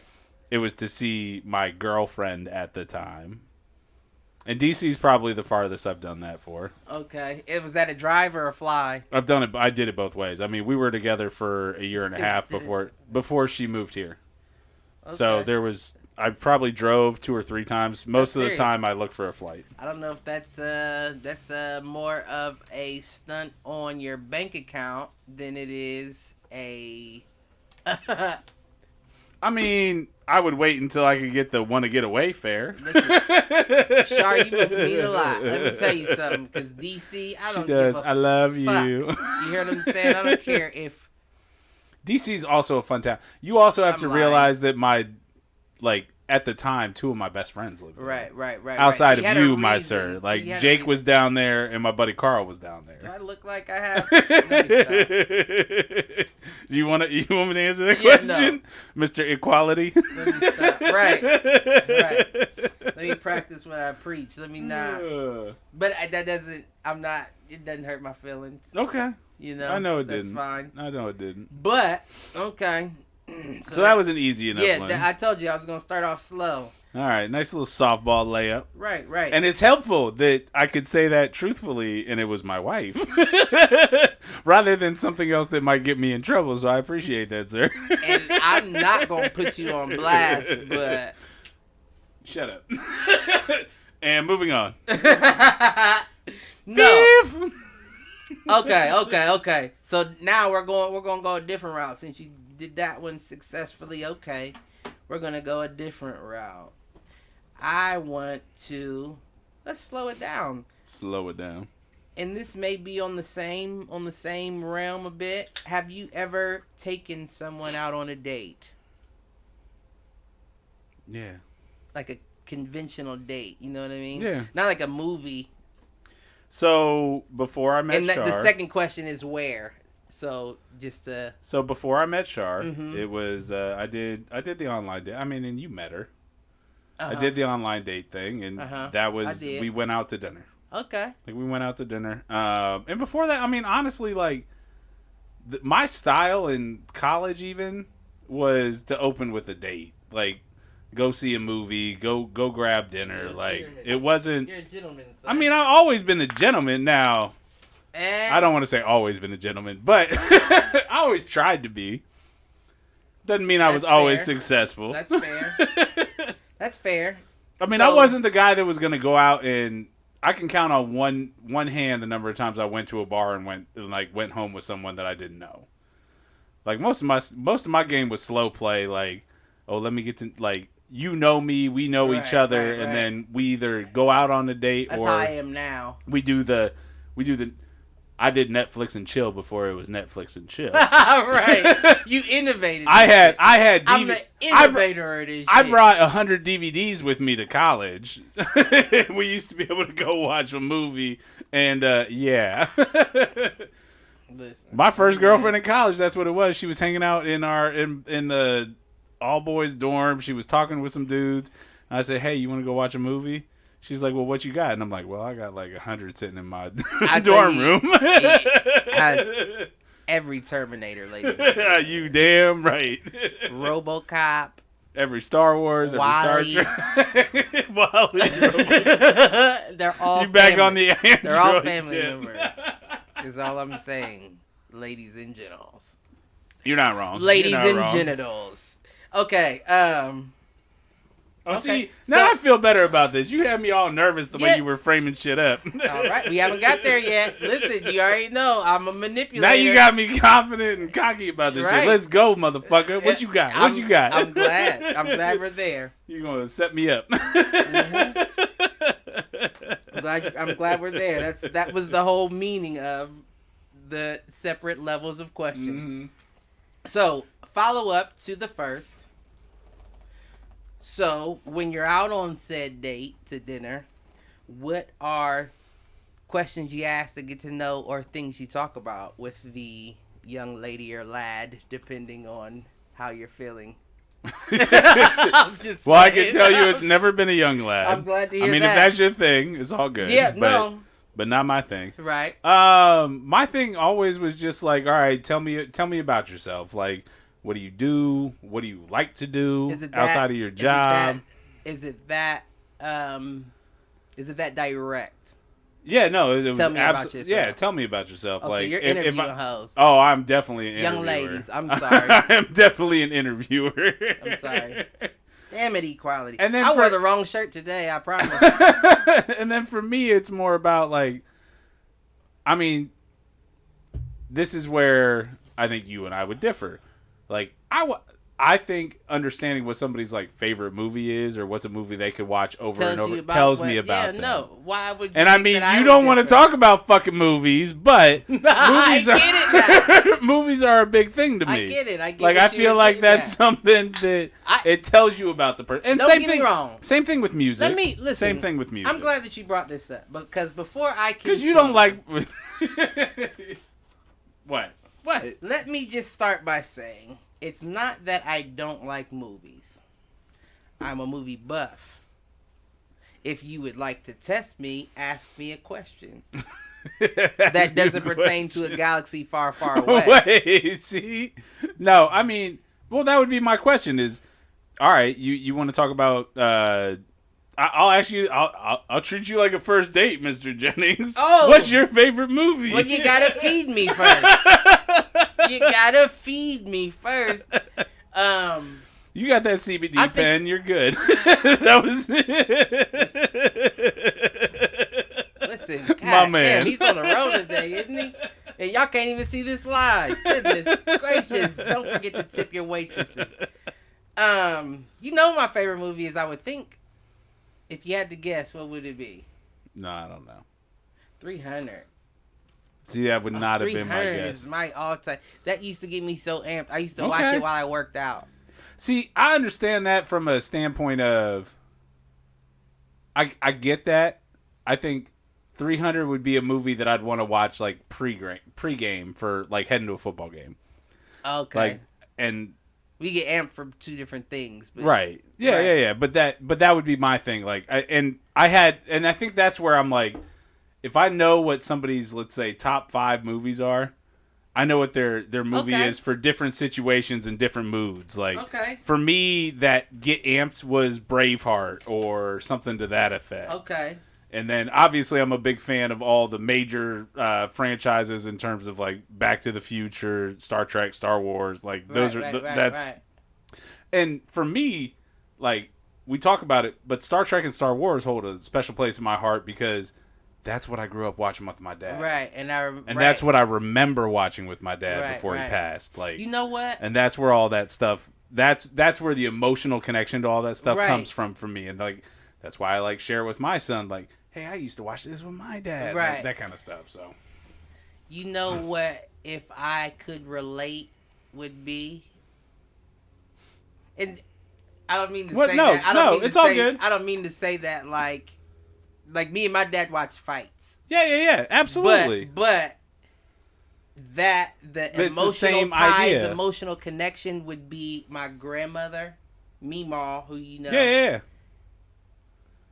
English after hours TV shows. Oh yeah. Not like the after hours raunchy, but you know. No, but Are You Being Served? Yeah. Sherlock Holmes. I hear you. And like all those English mysteries and like she used like the BBC type shit. We would literally stay up until 4 a.m. watching that and stuff. And those That's are awesome. some of my memories that I hold on to dearly. Right. I get that. So I'm not gonna poke so much fun at you. Yeah, I mean that's where it all comes from, right? Is that I get it. That was the stuff that and you're still a nerd, but I get it. No, absolutely. I'm not gonna. I never denied being a nerd. Hashtag at the geeky coach. I know that's on right. Twitter. But that's where the connection comes to for me. So that's where. Yeah. Right. No, I get it. I get that 110%. And my dad, while he was a fan of sport, like he wasn't big into sports. It just wasn't his thing. Like I remember watching the Bills lose Super Bowl after Super Bowl after Super Bowl after Super Bowl. Dummy geek to watch you play football though. Oh, I'm sure he would have. Dummy geek. But he never got the opportunity. Like the first year I played football was the year after he passed. That was probably a good outlet. Oh, no doubt. Well, that was the whole thing. Is I went from the Learning Unlimited school district. You're welcome. To St. Catherine's, where you were. You're welcome. That was my whole thing. Was I wanted to go where you, Shelby, Gordon were. Do you remember the whole reason? Me and Coach Evans talked you into playing football. Kind of. Yes, you talked me into playing football. And then you remember I showed up and they said I was too big. And so I couldn't play for the 5th and 6th grade team. I had to go play for the 7th and 8th grade team as a 6th grader. So what? But you have to understand where I was at in my life at that point, man. Right. That was almost enough to make me never play football. Right, you were was nervous, the whole reason I wanted to do it was to hang out with you. Right. And to play with my friends or the people I was going to be in school with. And so, especially because it was my first year at that school, dude. Right. So, here I am going into a new school. And you've always been playing a sport I've never played before. Like, if it had been baseball, that would have been a different thing. I've played baseball my whole life. Right. But going into a new sport I've never played before, a sport that's very physically demanding and very much about you have to learn to trust your teammates and all that shit. And I'm being told, as a kid who lost his father less than 6 months beforehand, I can't be with the kids that I want to play with. I can't be with you. I can't be with, and it was just you. But like I can't play with you. I have to go with kids that are a year older than me that know the game 10 times better than me. And on top of that, like, and I don't have the male figure in my life to support me through that. And don't get me wrong, my mom did a phenomenal job. If it wasn't for my mom, I wouldn't have kept playing football. Oh, she kept me in it. She kept me in it through middle school and through high school. Right. There were different points in both of those journeys where I was ready to quit, and she kept me in. She's a gangster in the most respectable way possible. So that was man, that was a pivotal point in my life, and that's what's up. The fact that I couldn't do it. Like the whole reason I went to that Catholic school over there was because you three were there. The only reason why I went was because they were there. Right. and I was then like, you left. This is a possibility. And then you left Listen, me. that shit was expensive. Y'all had more money than we had. We didn't have money to continue that. I remember my mom used to say, and then Hartley used to call me and say that they would give me discounts. I believe it. If I played football for them. Yeah, and that sounds I like used Hartley. to Cheaters. I used to beg. Can you get me there? Because Coach Connor left there to go to Hartley. Yeah. And I was like, that's my ride. Mike Evans is still there. Is he really? Yeah, I think he's a freshman coach, maybe. But yeah, no, and we couldn't afford it. That's why we left St. Catherine's. Yeah, they weren't thrilled with me when I went to St. Charles. So. Listen, I bet, because it really didn't make sense. Like what you were bred to go to. So similar note. But do you know why I ended up at SC instead of Hartley? No, I do not. And for our international viewers, you have no idea what we're talking about. Right. So the whole reason I ended up international viewers. No, not really. For our transcontinental viewers. Right. Hola, ¿cómo estás? No, the whole reason I ended up at SC was because Bonjour. my dad wanted me to go there, which I didn't know until I was there. Oh, did he really? My dad, after driving by it, not every day, but having driven by it several times, he was like, he did the research on it. He knew it was probably the best academic high school in the city. Place for you. It was, and he wanted me there. My mom used to threaten me. That was after he passed. I ended up there. So that's the whole reason. Well, that was part of the reason why I ended up in St. Catherine's. It was you guys, and then the fact that my dad always wanted me to go to SC. And so I went to St. Cat's, and then I ended up at SC. Mm-hmm. And it didn't hurt that I got the scholarship in terms of I did well on the academic scholarship test or whatever. We're not worried about that. We already knew all that bullshit. Still a fool, though. Mm-hmm. He just fakes it. So what do you got for me? What do you got for me? We still hangs out with real we just got so a real. It rubs off on him. That's true. Well, I hang out with you so that I feel like I can still relate to the common man. Stalin, let's get right back to it. What you got for me? Let's get right back to it. If you had to guess, and this is an in-betweener, what's the highest blood alcohol content you ever think you've had? Ever think I have, or that I've ever recorded? Think you had.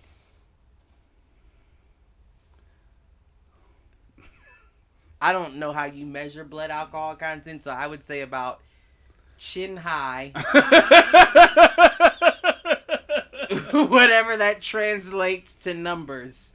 So I can tell you, for something that has since been expunged. Right. Listen, I might have one. I don't know what my record was, but I blew a .2, which is 3 times? Almost 3 times the legal limit. And that's not the most fucked up I've ever been.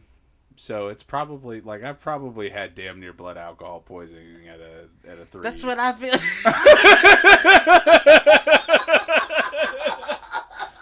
I mean, shit. That's why I feel chin high. Right before you're spewing everything out of there. That's about right. That's about right. Let me tell you the fucked up part. So that said expunged incident.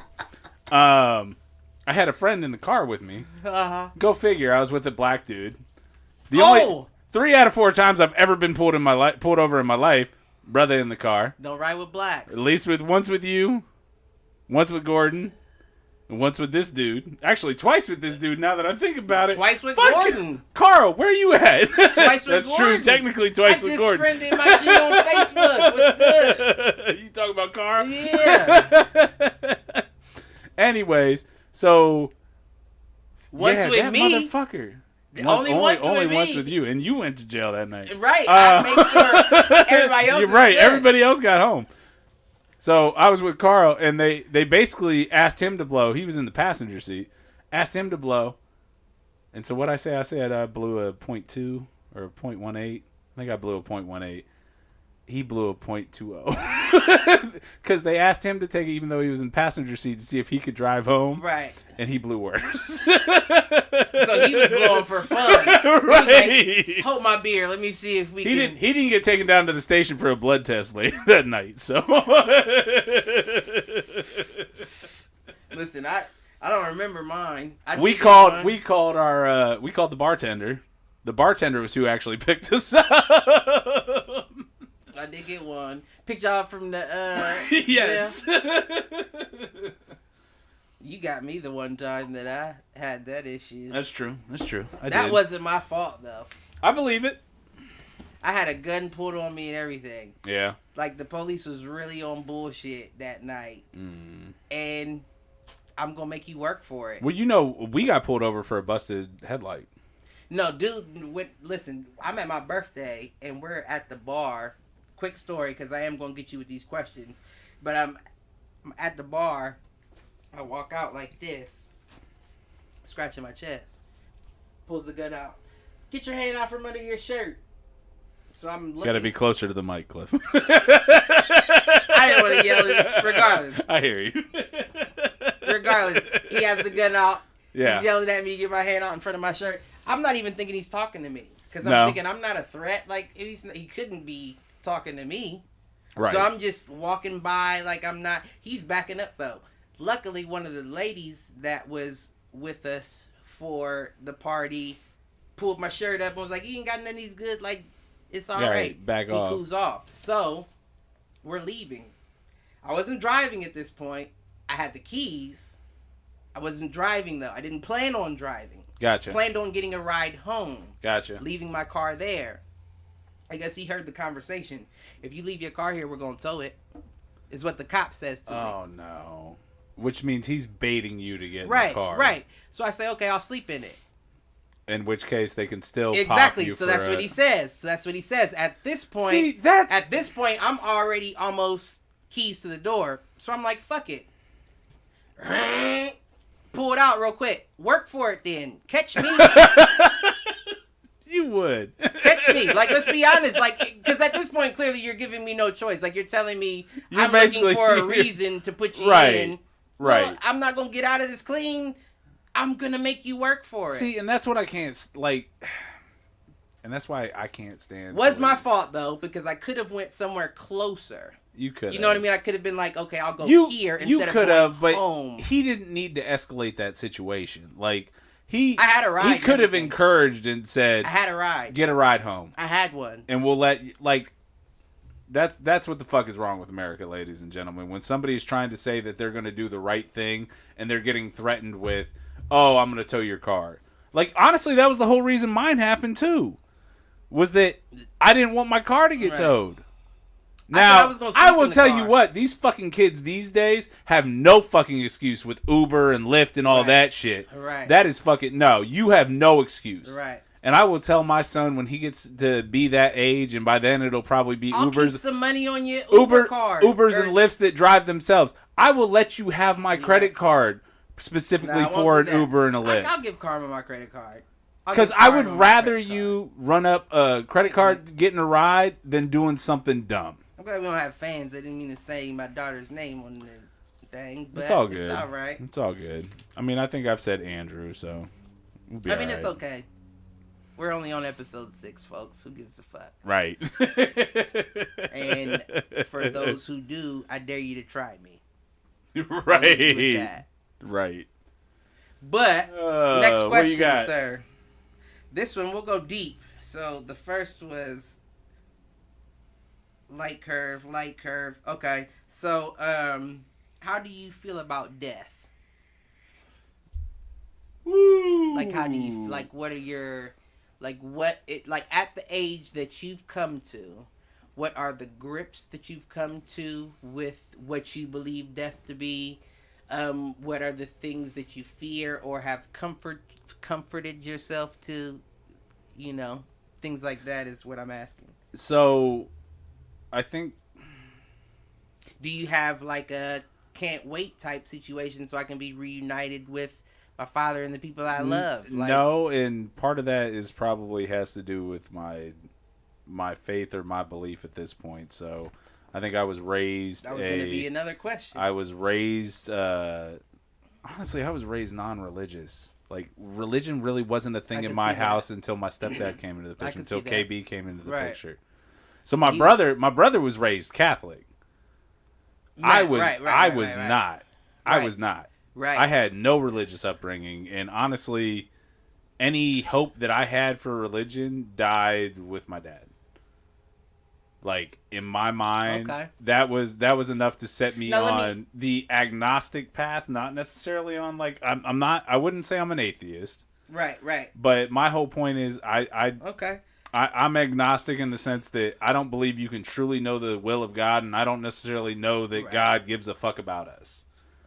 In terms of, he may have created all of this. I don't know that he's keeping an eye on this. That's funny that you say that. Listen. But that gives you some tripped out shit when you start thinking about death. Like, I am terrified of death. I don't have, because I don't necessarily have the faith in heaven and afterlife and all of that, and that, I don't know. And I get real squirrely, like, even when my son, you know how kids can be, like 4 or 5 year olds can be, like, they bring up death kind of out of nowhere, and you're just like, ooh, shit. I'm not ready to deal with that mortality. Like, But see, I feel like I have a different so I don't know. view I don't know. of it. I feel like death is the prize at the bottom of the cereal box. Okay. Like, I feel like death is the running through the ribbon at the end of the race. You know what I mean? Like, death isn't anything. Like, I kind of, like, I don't want to sound weird, but I feel like I welcome it.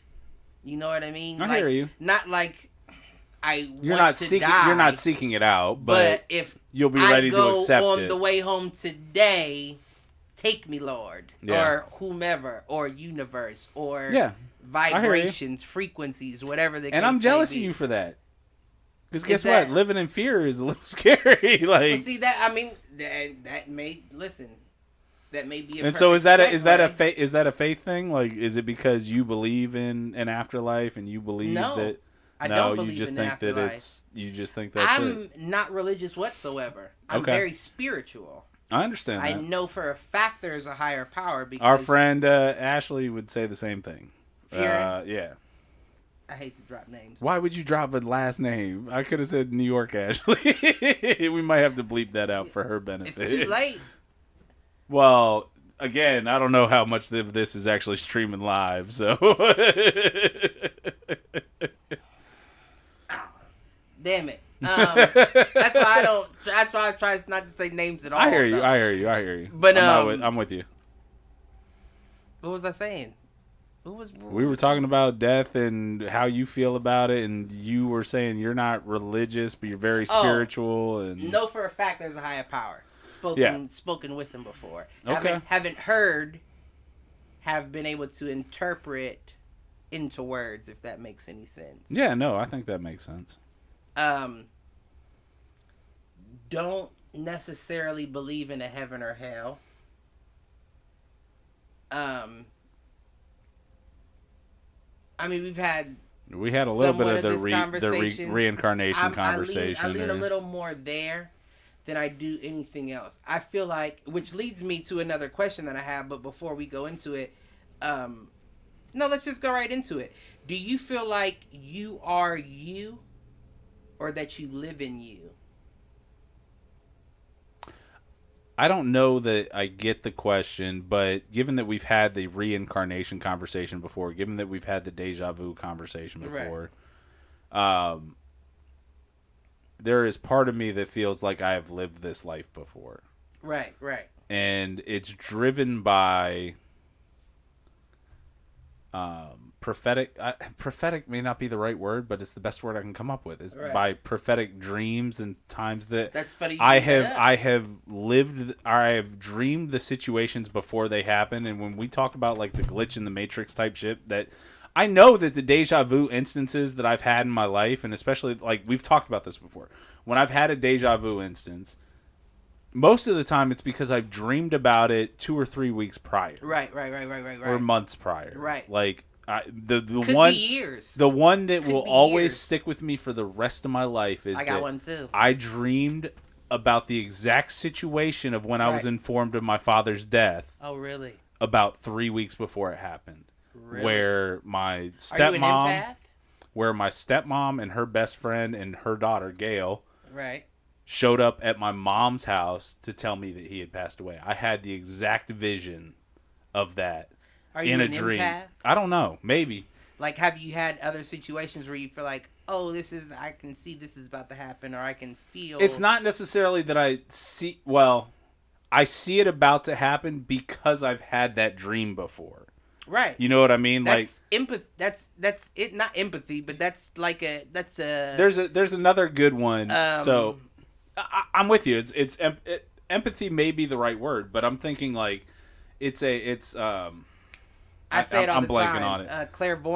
Clairvoyance. It's another great example was about a week. About 2 weeks before I got reconnected with a childhood friend of ours, Sarah, when I was in high school. I was about to say it again. Don't do it. Why you keep setting me up? After I was about to say it again, like, Right, you know who I'm talking about. Yes, I do. She looks like I used to think. I know you're talking I used to about. think she looked like one of the Olsen twins. About. But she, I had a dream about her about 3 weeks before I reconnected with her. Out of nowhere. I do that all the time too. It was like all the time. And I'm like, I had a dream that I met her at this place 2 weeks before I knew she was like still a thing. She was still around. It was just bizarre. Right. The time. Right. And it was a situation where I think she was going to Watterson. But I didn't know she was there, and then I ran into her randomly. So like, yeah. Oh, I just mixed these. You just mix beers. That's all right. Shit happens. They're the You'll same be all right. brand. They're the same brand, so it shouldn't matter. But You're probably right. And they're brewed in Ohio. There you go. But what was the last question? I don't know. What was the last question? Oh, are you or do you feel like you live in you is the question. And I think I answered that in terms of I think it's somewhere in between. Like, I feel like I've lived this life, this shell before. Right. The shell. That's the perfect. Okay. Right. So let me ask you this. Before we get into the next question leading on to that, how do you exist or see yourself in dreams? Have you ever seen yourself as anything other than yourself? Because when I'm in a dream, I don't see myself at all. But what I have seen in a dream is me as something else, as in an animal, like a lion or a dog, or I've had a dream. Like, if I'm being all the way honest, and listen, I'm listening. Let's go. Family here. I had a dream that I was a dog having sex with another dog. Okay. I don't know what that dream where that came from, or but where it came from, but that is that's something that's distinct that stayed with. Yeah, I don't know, man. I had a dream I was a lion. Wasn't as distinct as the dog one, though. Yeah. See, I don't know that I've ever dreamed of being an animal, and I don't know that I've ever seen myself in a dream. Like, it's very... I don't ever see myself. It's first person, is what I'm saying, and I don't think I've ever been somebody that wasn't me though. Like, I feel like. See, that was what I was getting at. Could you possibly have been someone or something other than yourself? I don't think so. I don't think I've ever had anything like that before. There's been one or two. No, like in. You me tell you which ones terrify me are the ones that haven't come true yet. You told me about your recurring one about being on a cruise or whatever in terms of the ocean. I have had the same recurring, and it hasn't been recently, but a while back it was a driving away from a mushroom cloud, like seeing a nuke go off behind me in the rear view mirror. Keanu Reeves, something Morgan like that. Freeman. Yeah. Was it Morgan Freeman? I told you I'm a movie buff. I just spit him out. I think I'm on the spectrum, actually. You know what? If you're really that much of a movie buff, and I'm going to take a quick segue here, Schmodown. Look it up, man. I think you would enjoy it. The movie Trivia Schmodown. It's on the Schmodown Entertainment Network. That's the Where's the SEN foolproof page like it? Let me write it on that. So look Schmodown Entertainment. It's SCHMOEDOWN. Schmodown. It's all one word. Oh, one word. And it's the movie Trivia Schmodown. I think you would enjoy it. They've actually got a live event tomorrow night, and I'm sure I'll tune into it. But they've got Ben the Boss Bateman taking on Dan Murrell. Dan Murrell is a former 3-time champion. Ben the Boss Bateman just won his first title back in December, and so it's kind of like a legend versus the new guy. Okay. Yeah, they've got a title fight tomorrow night. Okay. So. For movie trivia type shit. Yeah, that's interesting though. Look it up, man. I think you'd be interested in it. Look up. Text me tomorrow and I'll hit you up with which particular matches you should look up. I'm definitely going to. It's good shit. And honestly, they've got a pretty tight knit community that's around it in terms of they've got a couple of. So you've got SEN and the Schmodown, like that's kind of the prime network, and then you've got a bunch of fan communities around it that are pretty heavily involved. So I think it's just cool. Yeah, no, I'm definitely gonna check it out. I like that. I like movie shit anyway. Yeah, no, I think you would. Now I want to finish up. All right, we've only got like time for 1 or 2 more questions. So what you got here, Mr. Jennings? Listen, see that's tough because we're gonna have to go back to the top because I never got to any of the egregious ones. So we'll warm up a bit. Do you believe? I feel like we didn't get into the deep ones yet, though. There's only 2 more. Well, guess what? We're gonna be doing this show for a while. Let me ask you before we get egregious. So, if you have only seen yourself as yourself in your dreams, where do you feel like you see yourself from? What do you? I don't know that I understand the question. In your body, where do you see yourself from? Where I'm saying, like, I feel like it's a very first-person view. So, like, the same way I'm looking at you right now is the same way I've had those kind of dreams. But you don't see yourself unless you raise yourself in front of yourself. And I feel like it's...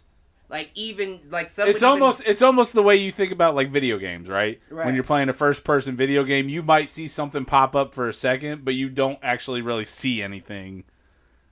Like, you don't see your hands or the gun or whatever in that first-person view. The reason why I ask is because some will which I also heard, what podcast was it on that I was listening to? They say that they believe they see themselves from 2 inches like the third eye, their eye sockets in the middle, which would be where your pineal gland is. See, I feel like it's that, like except back behind your eyes in the middle. See, I don't feel like it's that. I feel like it's like a GoPro that's sitting on the top of my head. You know what I mean? Like looking. That's different. Like that's what it feels like. Right. And when I'm thinking back, because to your point, you're right. When I'm looking at you right now, I can kind of see in my periphery my shoulders, my arms, all that. I don't really see myself in those dreams. Right. Right. Which is why I asked in your dream, how do you, because you don't even in real life, you don't see yourself unless you present yourself to yourself, or you're looking at a mirror and that's reflection. Very weird. You know what I mean? Yeah, so it's like, are you, or is this a skin So jumpsuit? I guess I wouldn't know, because to that point, I don't think I see myself in my dreams.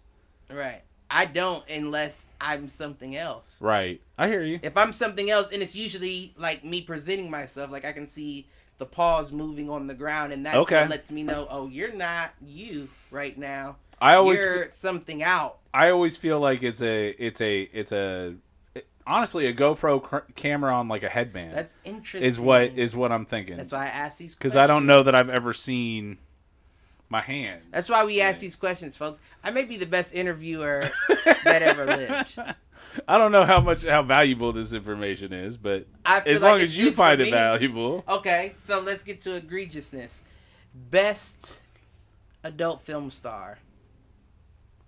Or favorite adult film star.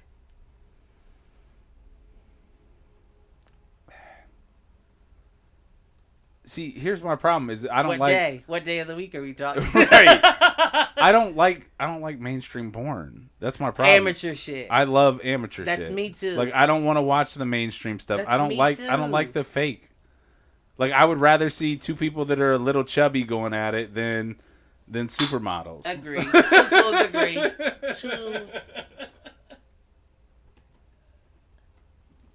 That's absolutely correct. That's where I'm at with it. Best black adult film star. See, again, I'm not. I don't know. I thought that was gonna be different. I thought he was gonna see that ass there. I gotta say, I got nothing. Okay. I mean, there's a couple of like amateur ones that I Pornhub that I'll look up, but I don't know what you want from me. 2 strikes. He has 2 strikes. What do you mean 2 strikes? He could have said the first one that pops up in his search bar, but Jenny Blag. Who? Jenny Blag. Is she black or white? No, she's white. Okay. Blighe, I think is how you spell the last name. Yeah. No, let me see. Okay, and while she's tall, like pale redhead. Oh, she's a redhead. I like redheads. I like redheads too, man. I don't know what that's about. I don't know. What is that about? I don't know. Okay.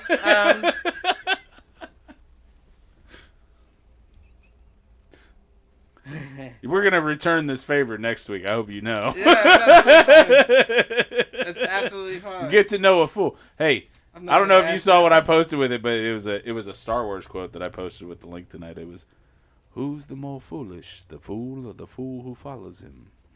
That's an Obi-Wan Kenobi quote from Star Wars. Okay, then. Well, this is a perfect way to end it. This is a perfect way to end it, and I'm not gonna. That's gonna. All right, last question. Last question. This is not gonna be egregious. This is just gonna. We didn't. Did we not get to any egregious? I mean, I guess your favorite porn star is kind of egregious. Not really. I got more egregious, but we're not gonna go that route right now. We'll save that for not next week, the week after. Right, because we'll have a lady with us. We will have a lady. Oh, no. Well, we can be egregious, just not uncomfortably egregious. And we're not trying to have a Me Too situation. This may be uncomfortably egregious for myself. Like, I may have an issue. You may not want to hear the answer to this. It might not be hearing the answer, saying the question is the issue. What you got Maybe here? I'll ask her to ask the question. That might work. I don't know if that's appropriate, asking my wife's best friend, one of my wife's best friends, to ask questions to me. I don't know how I feel about that. It's not that egregious, ladies and gentlemen. He'll be all right. Last question. And well, I already know the answer. I guess there's no need to ask it because you answered it before. Oh, yeah? My question was... The fuck? This is for people out there because I already know him. I know him. The question was, when you die, would you rather know you died or just die? And do you think that it makes a difference? See, me, I'm the type of person that wants to know I died. Yeah. Like, even if that means getting... I think I'm with you. By lions. I think I'm with you. Know, I'm dying. Rather now, than it happen so quickly that like, you don't know what's going on. Yeah. Where is this place? I've never seen anything like that. No. Yeah. I don't want to be caught off guard. I want to know. Oh, I'm dying. Get ready for the next shit. I hear you. I don't disagree with you. I think I'm with you. Yeah. And the next. And do you think it matters? Like, do you think that? If you know you died, when you die, you're like, I'm here now. See, that's part of the problem. people that die in their sleep or having sex are like, what's going on? Where am I at? Right. I don't know. And you got to be like, bro, you're dead. You're here with... Right. No, right. I'm not dead. I was just... No, bro, you're dead. You're gone. If you get eaten by a lion, you're like, I know I'm dead. I'm gone, buddy. Take me. You're not wrong. I'll end it there. That was the last one. Won't get egregious today. I did have one more family-friendly question. We won't ask that, though. That's fine. Because I know next week you'll be pitching at me. But guess what? Well, we'll see. We'll see because we've got a special guest next week. We'll see how that goes. Well, week after that. Yeah. It's gonna go into late innings, baby, because I'm gonna be pitching right back. Not the next time we do this. Hopefully there's some shit going on, so we have something else to talk about. We'll have something else. We'll have a beautiful young lady. But next week, so worst case scenario, at least y'all have something to look at. That's true. All right, man. Love everyone. Love yourself. Love the rest of the world. Help when you can. See, and I'm gonna give you some shit right before we get off this. Mm-hmm. You were so shitting on last week's conversation so much, you didn't even close out the way you usually close out. I didn't. No, you didn't say love each other. You didn't say any of that. You were just being a dick. R.I.P. Reese Witherspoon. So let's try that one more time. You want to say, tell people what should they do to close this out, Mr. Jennings? Just love. Just love each other. What the world needs now. Ooh, we had a nice little harmony there. Was that what that was? I thought that was frequency, baby. That's the feedback. I don't know. I don't know, maybe. All right, hey, this has been the Do Fools Agree podcast. You've been listening to myself, Michael Reggie, my man, Cliff Jennings. Check us out on Twitter. Do us a favor. Like, share, subscribe. We're trying to cancel some motherfuckers. Trying to get our names out. It's not even trying to get our names out there. Just trying to get more people engaged with the show. I don't care if nobody knows me. I just want to cancel some motherfuckers. That's all he really wants to do. Hey, and if you want to support what we're trying to do here, give us a donation out on foolproof.live. Appreciate you all, and we'll catch you next week. Peace.